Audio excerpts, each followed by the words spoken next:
മഞ്ഞിൽ വിരിഞ്ഞ പൂവിൻ്റെ പുതുപുത്തൻ വിശേഷങ്ങളിലേക്ക് എല്ലാവർക്കും സ്വാഗതം. അങ്ങനെ മല്ലികാമ്മ ശ്രീജയോടായിട്ട് പറയുന്നുണ്ട്, കളിക്കൂട്ടുകാരനോട് യാത്ര പറഞ്ഞില്ലെങ്കിൽ മോശമല്ലേ, യാത്ര പറഞ്ഞ് ഇനി നീ എങ്ങാനും പോകണ്ടാന്ന് ഈ ചിത്തു എങ്ങാനും അവനോട് പറയുമോ എന്നൊക്കെ മല്ലികാമ്മ ശ്രീജയോടായിട്ട് ചോദിക്കുമ്പോൾ അങ്ങനെയൊന്നും പറയില്ല, എന്തിനു പറയണമെന്ന് തിരിച്ച് ചോദിക്കുമ്പോൾ അല്ല പിരിഞ്ഞിരിക്കാൻ ബുദ്ധിമുട്ടാണെങ്കിലോ എന്ന് മല്ലികാമ്മ ചോദിക്കുമ്പോൾ ചിത്തുവിനോ എന്ന് ശ്രീജ തിരിച്ച് ചോദിക്കുന്നതും ചിത്തുവിനല്ല അവൻ്റെ സങ്കടം കണ്ട് ഇവളുടെ മനസ്സറിഞ്ഞാലോ ചിത്തുവിൻ്റെ എന്ന് മല്ലികാമ്മ പറയുമ്പോൾ അത്ര പക്വതയില്ലാത്ത കുട്ടിയൊന്നുമല്ല ചിത്തു എന്ന് പറയുന്നുണ്ട് കേട്ടോ ശ്രീജ. അപ്പം മല്ലികാമ്മ പറയുന്നുണ്ട്, പ്രേമമ അത് തലക്ക് പിടിച്ചാൽ ഏത് പക്വതയുള്ളവരും പലതും ചെയ്യും. ദ്രൗപദിക്ക് വേണ്ടി സൗഗന്ധിക പൂക്കൾ അന്വേഷിച്ച് പോയ ഭീമന്റെ കഥ നീ കേട്ടിട്ടില്ല? മഹാപരാക്രമശാലിയായ രാജാവ്, എന്നിട്ടും പാതിരാത്രിക്ക് മഞ്ഞും കൊണ്ടു പോയേക്കാം. എന്താ കാരണം? പ്രേമം എന്നൊക്കെ പറയുമ്പോൾ ചിത്തു അങ്ങനെയൊന്നും ചെയ്യില്ല ചേച്ചി. പുതിയ തലമുറയിലെ കുട്ടികൾക്ക് അവരുടെ ജീവിതത്തെക്കുറിച്ച് വ്യക്തമായ കാഴ്ചപ്പാടുണ്ടെന്ന് പറയുന്നുണ്ട് കേട്ടോ ശ്രീജ. അതൊക്കെ എനിക്കും അറിയാം. കാഴ്ചപ്പാടുള്ളവരൊക്കെ തന്നെയാ പ്രേമത്തിൽ കുടുങ്ങി ഓരോന്ന് ചെയ്തു വെക്കുന്നത്. നല്ല വിവരമുണ്ടെന്ന് നമ്മൾ കരുതുന്നവർ തന്നെ. എങ്ങനെയെങ്കിലും ഈ പെണ്ണൊന്ന് തിരിച്ചു വന്നാൽ മതിയായിരുന്നു, എന്നാലേ എനിക്ക് സമാധാനം കിട്ടൂ. എന്നാൽ ശരി, ഒന്ന് പോകുമ്പോൾ പറഞ്ഞേച്ചു പോകുക, അതും ഇല്ല എന്നൊക്കെ ഇങ്ങനെ മല്ലികാമ്മ പറയുന്നുണ്ട് കേട്ടോ. അപ്പൊ ശ്രീജ പറയുന്നുണ്ട്, ചേച്ചി വിഷമിക്കേണ്ട, അവർ വന്നോളെന്ന് പറയുമ്പോൾ അവരെവിടെയാ പോയതെന്ന് നിനക്കറിയോ? എങ്കിലും ഒന്ന് പോയി നോക്കിയാലോ എന്നൊക്കെ മല്ലികാമ്മ ചോദിക്കുന്നതും അന്ന് പുറകെ പോയതിന്റെ ക്ഷീണം ഇതുവരെ തീർന്നിട്ടില്ല. ചേച്ചി ഇനി അബദ്ധമൊന്നും കാണിക്കണ്ട, ചിത്തിരി വന്നോളെന്ന് പറയുന്നുണ്ട് ശ്രീജ. ഈ ഹരി എസ്റ്റേറ്റിൽ ചെന്ന് ചാർജ് എടുത്തു എന്നുള്ള വാർത്ത കേട്ടാലേ എനിക്ക് തൃപ്തിയാവത്തുള്ളൂ. അതുവരെ ഇങ്ങനെ തീ തിന്നേണ്ടി വരും. എന്ത് ചെയ്യാനാ, ഗതികേട്, അല്ലാതെ എന്ത് പറയാനാന്ന് പറയുന്നുണ്ട് മല്ലികാമ്മ. അതിനുശേഷം ചിത്തിര നിരഞ്ജനയോടായിട്ട്, നിനക്കിതെന്ത് പറ്റി? കുറേ നേരമായി ഞാൻ ശ്രദ്ധിക്കുന്നു, നിന്റെ മൂഡ് ശരിയല്ലല്ലോ. ഹരി പോയതിന്റെ വിഷമമാണോ എന്നൊക്കെ ചിത്തിര അങ്ങനെ ചോദിക്കുമ്പോൾ പോകുന്നതല്ലല്ലോ, പറഞ്ഞു വിടുന്നതല്ലേ. എല്ലാവരും സെൽഫിഷാ, എല്ലാവർക്കും അവരവരുടെ കാര്യം മാത്രമേ ഉള്ളൂ. അതിനുവേണ്ടി എന്തും ചെയ്യും, ആരെയും ഉപദ്രവിക്കും, പറഞ്ഞു വിടുകയും ചെയ്യും എന്നൊക്കെ ഇങ്ങനെ നിരഞ്ജന പറയുന്നത് കേട്ട്, നീ ഇതെന്തൊക്കെയാ പറയുന്നത്? ആര് സ്വതത കാട്ടിയെന്നാ നീ ഇത് പറയുന്നത് എന്നൊക്കെ ചിത്രങ്ങൾ ചോദിക്കുമ്പോൾ ഹരിയെ അച്ഛമ്മ എസ്റ്റേറ്റിലേക്ക് അയക്കുന്നത് എന്തിനു വേണ്ടിയാണെന്നാ നീ കരുതുന്നതെന്ന് നിരഞ്ജന ചോദിക്കുമ്പോൾ അവനൊരു നല്ല ജീവിതം ഉണ്ടാവാൻ വേണ്ടിയല്ലേ. ഇവിടെ കിടന്ന് ഓട്ടോ ഓടി കഷ്ടപ്പെടുന്നതിനേക്കാൾ നല്ലതല്ലേ എസ്റ്റേറ്റിൽ ജോലിക്ക് കയറുന്നത്? അതാവുമ്പോൾ മാസം ശമ്പളം കിട്ടും, താമസിക്കാൻ സ്ഥലവും കിട്ടും, മറ്റ് ആനുകൂല്യങ്ങളും ഉണ്ടാവുന്നൊക്കെ ചിത്തിരങ്ങനെ പറയുമ്പോൾ ആ എസ്റ്റേറ്റും താമസ സ്ഥലവും ഒക്കെ പണ്ടും ഉണ്ടായിരുന്നല്ലോ, എന്തുകൊണ്ടാ അന്ന് സഹായിക്കാൻ തോന്നാതിരുന്നതെന്ന് നിരഞ്ജൻ ചോദിക്കുമ്പോൾ അതിന് വേക്കൻസി വേണ്ടേ?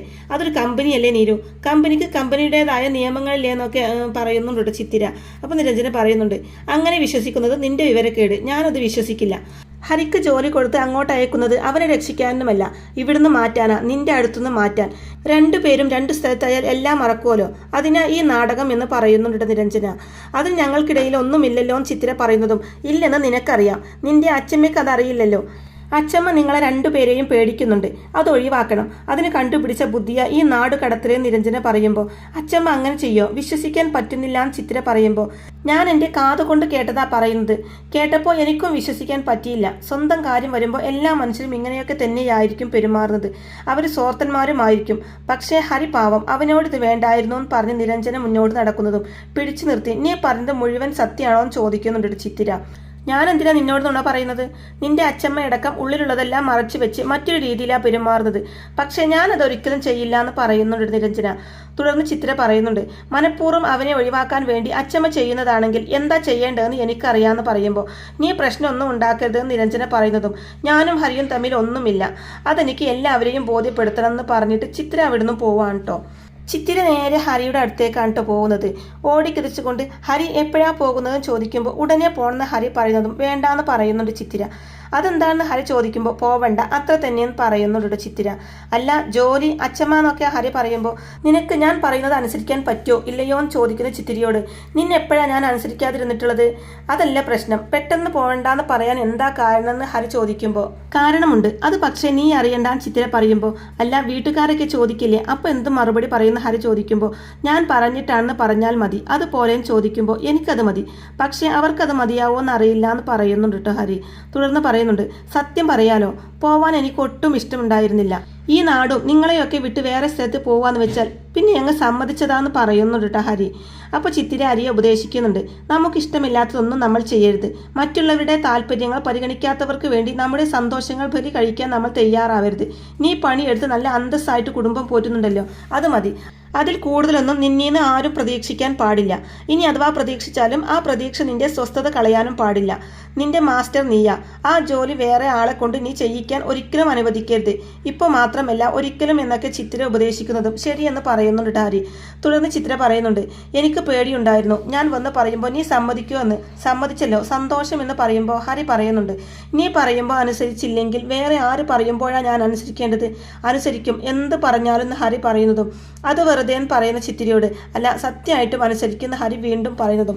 എന്നാൽ എന്നെ മറക്കാൻ ഞാൻ പറഞ്ഞാൽ നീ അനുസരിക്കുമോ എന്ന് ചോദിക്കുമ്പോൾ പരിങ്ങലോടെ അതിന് ഇച്ചിരി ബുദ്ധിമുട്ടാ, എന്നാലും നീ പറഞ്ഞാൽ എന്ന് ഹരി പറയുന്നതും ചിരിച്ചുകൊണ്ട് ചിത്തിര പറയുന്നുണ്ട്, നീ ശരിക്കും ഒരു പാവ, ഒരു സാധുവാ, എന്നെ മറക്കൊന്നും വേണ്ട, എന്തിനാ മറക്കുന്നതെന്ന് പറയുന്നുണ്ട് കേട്ടോ. തുടർന്ന് അപ്പോൾ നീ പീരുമേട്ടിലേക്ക് പോകുന്നില്ല എന്ന് ചിത്തിര പറയുമ്പോൾ ശരിയെന്ന് പറയുന്നുണ്ട് കേട്ടോ ഹരി. അതിനുശേഷം കാണിക്കുന്നത് ഹരി വീട്ടിലേക്ക് വരുന്നതും ഭക്ഷണം എടുത്ത് വെക്കട്ടെ എന്ന് രാഗിണി ചോദിക്കുമ്പോൾ വേണ്ടാന്ന് പറയുന്നുണ്ട് ഹരി. എപ്പോഴാ വണ്ടിയെന്ന് ചോദിക്കുമ്പോൾ അറിയില്ല എന്ന് പറയുന്നുണ്ട്. തുടർന്ന് പറയുന്നുണ്ട്, ഞാൻ പോകുന്നില്ല, പോകണ്ടെന്ന് പറഞ്ഞു എന്ന് ഹരി പറയുമ്പോൾ ആര് പറഞ്ഞു എന്ന് ചോദിക്കുമ്പോൾ ചിത്തിര എന്ന് പറയുന്നുണ്ട് ഹരി. അപ്പോൾ നീ അവളെ കാണാൻ പോയതാണോ? രാവിലെ അമ്പലത്തിൽ പോകുന്നു എന്ന് പറഞ്ഞ് ഇറങ്ങിയപ്പോഴേ എനിക്ക് സംശയം തോന്നിയതാ. തുടർന്ന് മഹേഷിനോടായിട്ട്, കേട്ടില്ല ഇവൻ പറഞ്ഞത്, പോണില്ല എന്ന് രാഗിണി പറയുന്നതും ചിത്തിര പോകണ്ടെന്ന് പറഞ്ഞാൽ എനിക്ക് പോവാൻ പറ്റില്ല അച്ഛാന്ന് പറയുന്നുണ്ട് ഹരി. അപ്പോൾ രാഗിണി പറയുന്നുണ്ട്, നശിച്ചവള്, അവൾ ഇവന്റെ ജീവിതം തകർത്തു, ആയുഷ്കാലം മുഴുവൻ ഓട്ടോ ഓടിച്ച് നരകിക്കണം എന്നായിരിക്കും അവളുടെ ആഗ്രഹം എന്നൊക്കെ രാഗിണി പൊട്ടിത്തെറിച്ചു കൊണ്ട് പറയുന്നതും വെറുതെ ചിത്രിയെ കുറ്റം പറയണ്ട, ഞാൻ പോവണ്ടെന്ന് പറയണമെങ്കിൽ അവൾക്ക് അവളുടേതായ ന്യായം കാണും, തൽക്കാലം അമ്മ അത്രയും മനസ്സിലാക്കിയാൽ മതിയെന്ന് പറയുന്നുണ്ട് ഹരി രാഗിണിയോടായിട്ട്. ഈ വിവരം ചേച്ചിക്ക് അറിയുമെന്ന് മഹേഷ് ചോദിക്കുമ്പോൾ ഇപ്പം അറിയിക്കാനുള്ള ഏർപ്പാട് ഞാൻ ചെയ്തിട്ടുണ്ട് എന്ന് പറയുമ്പോൾ ചേച്ചിക്ക് സഹിക്കുമെന്ന് തോന്നുന്നുണ്ടോ എന്ന് മഹേഷ് വീണ്ടും ചോദിക്കുമ്പോൾ ചേച്ചിയുടെ കൊച്ചുമോളാണ് വേണ്ടാന്ന് പറഞ്ഞത്, ഞാൻ അനുസരിക്കേണ്ടത് കൊച്ചുമോളുടെ വാക്കല്ലേ എന്ന് ഹരി പറയുന്നതും എടാ നമുക്ക് ആ കുടുംബത്തോട് ഒരു കിടപ്പാടുണ്ട് എന്ന് മഹേഷ് പറയുമ്പോൾ എന്ന് വെച്ച് അവരെന്ത് പറഞ്ഞാലും അതുപോലെ അനുസരിക്കണമെന്നുണ്ടോ എന്ന് ചോദിക്കുന്നുണ്ട് കേട്ടോ ഹരി. ചിത്തിര അങ്ങനെ പറയാനുള്ള കാരണം എന്താണെന്ന് മഹേഷ് ചോദിക്കുമ്പോൾ കാരണമൊന്നും എനിക്കറിയില്ല, എന്നോട് പറഞ്ഞില്ല എന്ന് ഹരി പറയുമ്പോൾ ഞാൻ പോയി ചോദിക്കാം. എടാ നല്ല ജോലിയല്ലേ എന്നൊക്കെ രാഗിണി വീണ്ടും പറയുന്നതും അമ്മ വെറുതെ ആവശ്യമില്ലാത്ത കാര്യത്തിൽ ഇടപെടണ്ട, അവിടെ കിട്ടുന്ന ശമ്പളത്തേക്കാൾ കൂടുതൽ ഓട്ടോ ഓടിച്ച് ഞാൻ ഉണ്ടാക്കും, എനിക്ക് അങ്ങോട്ട് പോവാൻ വയ്യ, എന്നെ ആരും നിർബന്ധിക്കേണ്ട, ഞാൻ അനുസരിക്കില്ല എന്ന് പറഞ്ഞിട്ട് ഹരി അകത്തേക്ക് കയറി പോവാൻ കേട്ടോ. ശേഷം രാഗിണി പറയുന്നുണ്ട്, കണ്ടോ ആ നാശം പിടിച്ചവൾ ചെയ്തത് കണ്ടോ, ഗുണം പിടിക്കില്ല അവളെന്ന് രാഗിണി പറയുമ്പോൾ ഞാൻ ചേച്ചിയെ കുറിച്ചാണ് ചിന്തിക്കുന്നത്, ചേച്ചി ഇത് എങ്ങനെ എടുക്കുന്ന അറിയില്ല എന്ന് മഹേഷ് പറയുന്നതും അച്ഛന് ചേച്ചി, മകന് കൊച്ചുമോൾ, എന്റെ കഷ്ടപ്പാട് മാത്രം ആരും കാണുന്നില്ലല്ലോ ഭഗവാനെ എന്ന് പറയുന്നുണ്ട് രാഗിണി. ഇവിടെ മല്ലികാമയാണെങ്കിൽ ആകെപ്പാടെ ദേഷ്യം തലക്ക് പിടിച്ചിരിക്കാൻ കേട്ടോ, ഈ ഹരി പോകുന്നില്ല എന്നുള്ള വിവരമൊക്കെ അറിഞ്ഞ്. അപ്പോൾ അതേസമയം ചിത്തിരിയും നിരഞ്ജനിയും വരുന്നതും മല്ലികാമ അവരുടെ അടുത്തേക്ക് പോയിട്ട്, ഹരിയെ ഞാൻ എൻ്റെ കൊച്ചുമോനെ പോലെയാ കണ്ടത്, അവനൊരു നന്മ വരട്ടെ എന്ന് കരുതിയാ ഞാൻ ആ ജോലി കൊടുത്തത്, എന്നിട്ട് നീ അവനോട് പോകണ്ടെന്ന് പറഞ്ഞു അല്ലേ ചിത്തിരിയോടായിട്ട് ചോദിക്കുമ്പോൾ അതെ പോണ്ടെന്ന് പറഞ്ഞു ചിത്തിര മറുപടി പറയുന്നതും എന്തിനാ നീ അവൻ്റെ ജീവിതം എങ്ങനെ നശിപ്പിക്കുന്നത് എന്ന് മല്ലികാമ വീണ്ടും ചോദിക്കുമ്പോൾ അവൻ ആ ജോലി അച്ചമ്മ കൊടുത്തത് എന്തിൻ്റെ പേരിലാണെന്ന് എനിക്ക് നന്നായിട്ടറിയാം, അങ്ങനെ അവനെ ഇവിടുന്ന് പറഞ്ഞു വിടണ്ട, സ്വന്തം കൊച്ചുമോനെ പോലെയാണത്രേ, സ്വന്തം കൊച്ചുമോനെ ആരെങ്കിലും മോൾക്ക് വേണ്ടി നാട് കടത്തുമെന്ന് ചോദിക്കുന്നുണ്ട് ചിത്തിര. അപ്പം മല്ലികാമ നാട് കടത്തി ആരെയൊന്നും അറിയാത്ത മട്ടിൽ ചോദിക്കുന്നതും അച്ചമ്മ കൂടുതൽ വിശദീകരിക്കൊന്നും വേണ്ട, വഴക്കിനും വരണ്ട, ഹരിക്ക് എസ്റ്റേറ്റിൽ ജോലി കൊടുക്കാനുള്ള കാരണം എന്താ, എൻ്റെ കൺമുന്നിൽ നിന്ന് പോണം അതല്ലേ, ഞാൻ കാരണം അവൻ എങ്ങും പോവാൻ ഞാൻ സമ്മതിക്കില്ല തീർത്ത് പറയുന്നുണ്ട് ചിത്തിര. അവനും നീയുമായിട്ട് വെറും ഫ്രണ്ട്ഷിപ്പ് മാത്രമേ ഉള്ളൂ ചോദിക്കുന്ന മല്ലികാമയോട് അതെ അത് മാത്രമേ ഉള്ളൂ, ഹരി എനിക്ക് ഫ്രണ്ട്സാ, തിരിച്ച് ഹരിക്കും ഞാൻ അങ്ങനെ തന്നെയാ, ഞങ്ങൾക്കിടയിൽ ഒന്നുമില്ലെന്ന് എത്ര തവണ ഞാൻ അച്ചമ്മയോട് പറഞ്ഞു, എന്തുകൊണ്ട് അച്ചമ്മ അത് വിശ്വസിക്കുന്നില്ല, പ്രശ്നം അച്ചമ്മയ്ക്ക് തന്നെയാണ്, അച്ചമ്മയുടെ മനസ്സ് ശരിയല്ല, ആ ശരിക്കേടിന് കൂട്ടു നിൽക്കേണ്ട ബാധ്യതയൊന്നും ഹരിക്കില്ല, എൻ്റെ പേരിലായതുകൊണ്ട് തീരെ ഇല്ല എന്ന് പറയുന്നുണ്ട് ചിത്ര മല്ലികാമയുടെ മുഖത്ത് നോക്കി. അപ്പം മല്ലികാമ നീ എന്തിനാ ഇതിലിടപെടുന്നത്, അതിനുള്ള അവകാശം എന്താ നിനക്ക്, എടി നിനക്കുള്ളതിനേക്കാൾ കൂടുതൽ അടുപ്പം എനിക്ക് ആ കുടുംബത്തിനോടുണ്ടെന്ന് മല്ലികാമ പറയുന്നതും പണ്ടാണെങ്കിൽ അത് ശരിയാണെന്ന് ഞാൻ സമ്മതിച്ചേനെ, ഇപ്പോൾ ഞാനത് സമ്മതിച്ചു തരില്ല, അച്ചമ്മയ്ക്കിപ്പോൾ ആ കുടുംബത്തോട് അടുപ്പമല്ല, ഒരു തരം അകൽച്ചയാ ഉള്ളത്, ശത്രുതയാ ഉള്ളത്, അത് വെച്ച് തട്ടിക്കളിക്കാനുള്ളതല്ല പാവം ഹരിയുടെ ജീവിതം എന്ന് ചിത്ര പറയുമ്പോൾ നിനക്ക് അഹങ്കാരം കൂടുന്നുണ്ട് എന്ന് പറയുന്നുണ്ട് മല്ലികാമ. അപ്പോൾ ചിത്ര പറയുന്നുണ്ട് അച്ചമ്മ ശാന്തമായിട്ടൊന്ന് ആലോചിക്ക്, അപ്പം മനസ്സിലാവും ഞാൻ പറയുന്നതാണ് ശരിയെന്ന്, ഞാനും ഹരിയും രണ്ടിടത്തായാലും എല്ലാം അവസാനിക്കുമെന്നത് അച്ചമ്മയുടെ മണ്ടൻ ചിന്താഗതിയാ, സ്ഥലം മാറുമ്പോൾ മറക്കാനൊന്നുമില്ലല്ലോ, അഥവാ ഉണ്ടെങ്കിൽ സ്ഥലം മാറിയാൽ എങ്ങനെ മറക്കും, വിരഹം പ്രേമത്തെ ജ്വലിപ്പിക്കത്തേയുള്ളൂ, ഞങ്ങൾക്കിടയിൽ അച്ചമ്മ പേടിക്കുന്ന പോലെ ഒന്നുമില്ലെന്ന് ആരെ പിടിച്ച് വേണമെങ്കിലും സത്യം ചെയ്യാൻ ഞാൻ തയ്യാറാ, ഞങ്ങളെ ഒന്ന് വിശ്വസിക്ക്, അപ്പോൾ ഈ ദേഷ്യമൊക്കെ മാറും, ഇനിയും ഈ വിഷയം സംസാരിക്കാൻ എനിക്ക് ഒട്ടും താല്പര്യമില്ല എന്ന് പറഞ്ഞിട്ട് അകത്തേക്ക് കയറി പോവാൻ തുടങ്ങുന്നതും മല്ലികാമയുടെ അടുത്തേക്ക് തന്നെ വന്നിട്ട് പറയുന്നുണ്ട് ഹരി എന്തായാലും പോവില്ല, അത് അവൻ്റെ തീരുമാനമല്ല, എൻ്റെ തീരുമാനമാണ്. അതുകൊണ്ട് തന്നെ ആര് ശ്രമിച്ചാലും ആ തീരുമാനം മാറുകയുമില്ല എന്ന് മല്ലികാമയുടെ മുഖത്ത് നോക്കി പറഞ്ഞതിന് ശേഷമാണ് കേട്ടോ ചിത്തിര അവിടെ ഒന്നും പോകുന്നത്. അതിനുശേഷം മല്ലികാമ ശ്രീജയോടായിട്ട് ഞാൻ തോറ്റു അല്ലേ ശ്രീജ എന്ന് പറയുമ്പോൾ അങ്ങനെ പറയാൻ പറ്റുമോ എന്ന് ചോദിക്കുന്നുണ്ട് ശ്രീജ. പിന്നെ എന്താ ഇതിനർത്ഥം? എന്താണോ ഞാൻ ആഗ്രഹിച്ചത് അത് നടന്നില്ലല്ലോ. ആദ്യമായിട്ടാണ് എൻ്റെ തീരുമാനത്തെ ചിത്തു എതിർക്കുന്നത്, അതും ഹരിക്കു വേണ്ടി. എന്നേക്കാൾ വലുതാണോ അവൾക്ക് ഹരി എന്നൊക്കെ ഇങ്ങനെ പറയുമ്പോൾ വലുതുമല്ല ചെറുതുമല്ല, പെട്ടെന്നൊരു വാശി തോന്നി അങ്ങനെ പെരുമാറിയതായിരിക്കും ചിത്തു എന്ന് പറയുന്നുണ്ട് ശ്രീജ. അപ്പം മല്ലികാമ പറയുന്നുണ്ട്, ഞാൻ കള്ളത്തരം കാണിച്ചു എന്ന് വന്നില്ലേ, എല്ലാവരുടെയും മുമ്പിൽ ഞാൻ മോശക്കാരിയായില്ലേ, എനിക്ക് നീ എങ്ങനെ ഹരിയുടെ മുഖത്ത് നോക്കാൻ പറ്റുന്നൊക്കെ പറഞ്ഞ് മല്ലികാമ അങ്ങനെ പരിതപിക്കുമ്പോൾ ചേച്ചി ചെയ്തതിൽ ഒരു തെറ്റുമില്ല, ചേച്ചിയുടെ സ്ഥാനത്ത് ആരാണെങ്കിലും ഇതൊക്കെ തന്നെ ചെയ്യുമെന്ന് പറയുന്നുണ്ട് ശ്രീജ. ഞാൻ ആരുടെ മുമ്പിൽ വേണമെങ്കിലും താഴാം, നാണം കെടാം, പക്ഷേ ചിത്തുവിൻ്റെ മനസ്സിൽ അവൾ ഒരിക്കലും ഹരിയെ മറ്റൊരു കണ്ണിൽ കാണരുത് ശ്രീജ. അങ്ങനെ കണ്ടാൽ ഞാൻ ശരിക്കും തോൽക്കും, അതൊരിക്കലും സംഭവിക്കാൻ പാടില്ല എന്ന് പറയുന്നുണ്ട് മല്ലികാമ. തന്ത്രപൂർവ്വം ഹരിയെ ഒഴിവാക്കാൻ ഞാൻ നോക്കി, അതിലൊരു നീതികേടുണ്ടെന്ന് ചിത്തുവിന് തോന്നി, അത് ഈ യാത്ര തടഞ്ഞു. അതല്ലേ സത്യം, അതാവണം സത്യം. അല്ലാതെ ഹരി പോകുന്നതിൽ അവൾക്ക് സങ്കടം ഉള്ളത് കൊണ്ടല്ലല്ലോ വേണ്ടാന്ന് പറഞ്ഞത്. അങ്ങനെ ഒരിക്കലും ആവരുതെന്നൊക്കെ മല്ലികാമ പറയുമ്പോൾ അല്ല, അതുകൊണ്ടല്ല പറഞ്ഞത്, ആദ്യം പറഞ്ഞത് തന്നെയാ ശരി. ആ പോക്കിൽ എന്തോ ഒരു ശരിക്കേട് തോന്നി അവൾക്ക് എന്ന് പറയുന്നുണ്ട് ശ്രീജയും. ഇങ്ങനെ ഒരു ഏടാകൂടമായി മാറും ഈ ബന്ധം എന്ന് അറിഞ്ഞിരുന്നെങ്കിൽ ഹരിയെ ഞാൻ ഏഴയലത്ത് ഞാൻ അടുപ്പിക്കില്ലായിരുന്നു. കുഞ്ഞുങ്ങളല്ലേ എന്ന് കരുതിയതാ ഞാൻ ചെയ്ത തെറ്റെന്ന് പറയുമ്പോൾ അതിനൊന്നും സംഭവിച്ചില്ലല്ലോ എന്ന് ശ്രീജ പറയുമ്പോൾ ഹരി പീരുമേടിലേക്ക് പോയില്ലല്ലോ ശ്രീജ, പോയിരുന്നെങ്കിൽ ഒരല്പം സമാധാനം കിട്ടിയേനെ. അവൻ ഇവിടെയുള്ളപ്പോൾ നമ്മൾ എന്തും പ്രതീക്ഷിക്കണം എന്നൊക്കെ പറഞ്ഞ് മല്ലികാമ വീണ്ടും ഇങ്ങനെ ആദ്യ പിടിക്കുമ്പോൾ ശ്രീജ പറയുന്നുണ്ട്, ചേച്ചിയുടെ അമിതമായ ഈ പേടി തൽക്കാലം മാറ്റി വെക്കുന്നതാണ് നല്ലത്. അതൊരു പരിധിവരെ പ്രശ്നങ്ങളൊക്കെ ഒഴിവാക്കാൻ സഹായിക്കുന്നു പറയുമ്പോൾ അപകടം ഒഴിവാക്കാനാണ് ഞാൻ ഇതൊക്കെ ചെയ്യുന്നത്. എന്തെങ്കിലും സംഭവിച്ചിട്ട് പിന്നെ കരഞ്ഞിട്ട് എന്താ പ്രയോജനം? എനിക്കറിയാം ഈ പ്രായത്തിലുള്ളവർ എന്തൊക്കെ ചെയ്യുമെന്ന്. ഒന്നുമില്ല എന്ന് പറഞ്ഞ് അവർ നമ്മളെ നിരന്തരം പറ്റിച്ചുകൊണ്ടിരിക്കും. എന്നിട്ട് പെട്ടെന്നൊരു ദിവസം അവരായി മാറും. എൻ്റെ ചിത്തുവിൻ്റെ കാര്യത്തിൽ അങ്ങനെ സംഭവിക്കരുത് എന്ന് എനിക്ക് നിർബന്ധമുണ്ട്. IAS കാരിയാവേണ്ടവൾ അവള്, അവനോ? അതുകൊണ്ടാണ് ഞാൻ ഓരോന്ന് ചെയ്യുന്നത്, ഇനിയും ചെയ്യും. അവളും അവനും കാണാൻ പറ്റാത്തിടത്താവുന്നത് വരെ ചെയ്യും. കണ്ണകലണം, എന്നാലേ മനസ്സകലൂ. അത് ഞാൻ ചെയ്തിരിക്കുമെന്ന് പറയുന്നുണ്ട് മല്ലികാമ. അതിനുശേഷം നിരഞ്ജന ചിത്തിരയോടായിട്ട് അത്ര കടുപ്പിച്ച് പറയണ്ടായിരുന്നു എന്ന് പറയുമ്പോൾ അപ്പം അച്ചമ്മ ചെയ്തതോ അത് ശരിയാണെന്നാണോ നീ പറയുന്നതെന്ന് ചിത്തിര തിരിച്ചു ചോദിക്കുമ്പോൾ ഞാനിപ്പോൾ ആരുടെ പക്ഷത്ത് നിൽക്കണമെന്ന് അറിയാൻ പാടില്ലാത്ത അവസ്ഥയിലാണ്. നീയാണോ ശരി, അച്ചമ്മയാണോ ശരി?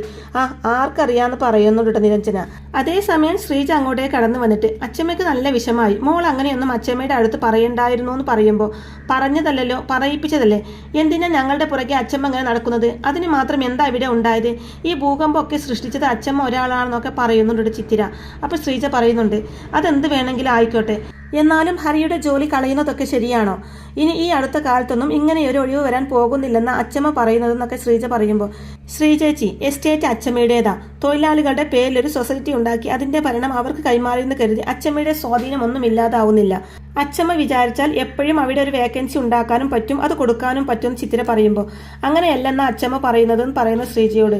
എന്നാൽ ആ പോസ്റ്റിലേക്ക് ടെമ്പററി ആയിട്ട് ഒരാളെ വെക്കാൻ പറ, കുറെ കഴിയുമ്പോൾ നമുക്ക് അയാളെ പറഞ്ഞു വിട്ടിട്ട് ഹരിയെ വെക്കാൻ ചിത്തിര പറയുമ്പോൾ അതെത്ര കാലം കഴിയുമ്പോൾ ചെയ്യാൻ ചോദിക്കുമ്പോൾ എന്തായാലും ഒരു 6 മാസം കഴിയും. എൻ്റെ +2 കഴിയുന്നത് വരെ എന്തായാലും ഹരി ഇവിടുന്ന് പോവില്ല. ഡിഗ്രിക്ക് ചേരുന്നത് എവിടെയാണെന്ന് ഇതുവരെ ഞാൻ തീരുമാനിച്ചിട്ടില്ല. കേരളത്തിന് പുറത്താണെങ്കിൽ അന്ന് ഹരിക്ക് ആ ജോലിക്ക് കയറാലോ, അതുവരെ ഇവിടെ നിൽക്കാലോ എന്ന് പറയുന്നുണ്ട് ചിത്തിര. അപ്പോൾ ചിത്തു പറയുന്നത് ശരിയാണെന്ന് തോന്നുന്നുണ്ടോ എന്ന് ശ്രീ ചോദിക്കുമ്പോൾ അച്ചമ്മ ചെയ്യുന്നത് ശരിയാണോ എന്ന് തിരിച്ച് ചോദിക്കുന്നുണ്ട് കേട്ടോ ചിത്തിര. അച്ചമ്മയ്ക്ക് അതിനുള്ള അവകാശമുണ്ടെന്ന് ശ്രീജ പറയുന്നതും ആ അവകാശം പ്രയോഗിക്കുമ്പോൾ മുറിയുന്നത് എൻ്റെ മനസ്സാ. സ്വന്തം മനസ്സിൽ ചോര പൊടിയുമ്പോൾ അതില്ലാതാക്കാൻ ആരും ശ്രമിക്കും, അതേ ഞാനും ചെയ്തിട്ടുള്ളൂ. ഇനി ഈ വിഷയത്തിൽ ചർച്ച വേണ്ടാന്ന് അച്ചമ്മയോട് ചെന്ന് പറഞ്ഞേക്ക്. എനിക്ക് അച്ചമ്മയുടെ ഒരു ദേഷ്യവും ഇല്ല, അതും പറഞ്ഞേക്ക് എന്ന് പറയുന്നുണ്ട് ചിത്തിര. അങ്ങനെ ശ്രീജ അവിടുന്ന് പോയതിനു ശേഷം നിരഞ്ജനയോടായിട്ട് എന്താ നോക്കുന്നത്, ശരിയല്ലേ ഞാൻ പറഞ്ഞതെന്ന് ചിത്തിര ചോദിക്കുമ്പോൾ ശരിയാ, വളരെ വളരെ ശരിയാ, നീ ഇപ്പോൾ വെറും ചിത്തിരയല്ല IAS ചിത്തിര IAS എന്ന് പറയുന്നുണ്ട് നിരഞ്ജന.